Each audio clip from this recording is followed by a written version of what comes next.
What's going on, Mustangers and YouTubers? If you have a need to get into your dash area or your instrument cluster area, this is a 2007 Mustang GT, but it should be about the same for all the Mustangs from 2005 on up to possibly 2014. I'm not exactly sure, but 05, 09 are definitely the same as far as this goes.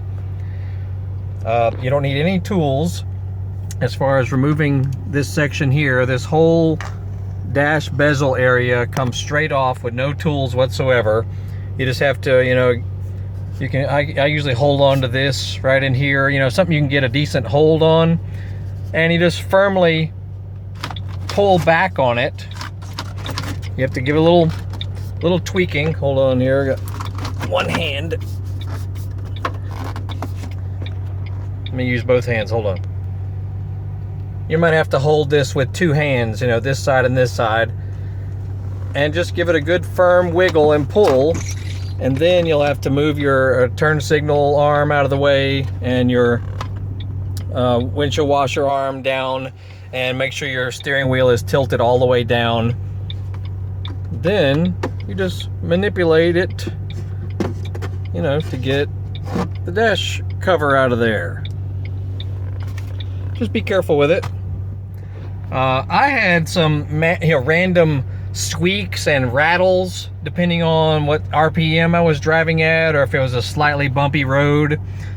So my little fix was I just put heavy duty duct tape facing down just to absorb any little vibration. I just did that in these few areas right in here. I mean, you could use any kind of thin foam tape or anything really, because the back of this piece here is touching all of this in here, so even the slightest vibration you could hear a little vibrating, or it's very slight but slightly annoying as well. Anyway, I fixed that. But if you need to remove your entire instrument cluster, you just got a few screws down here, over there, up there, over here, and those were like a 7 millimeter 1/4 inch socket. And then this whole instrument cluster can lift out, and you can even unplug it from the back of it.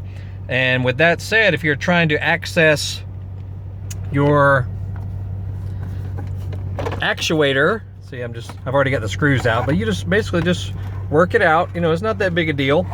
And then it plugs in right back there, and it's got that little gray lever right there. You just move that over and just work it out. No tools necessary. You just have to be kind of firm with it. But the actuator, this is for the forward vents, I believe, for your air conditioning, is right there.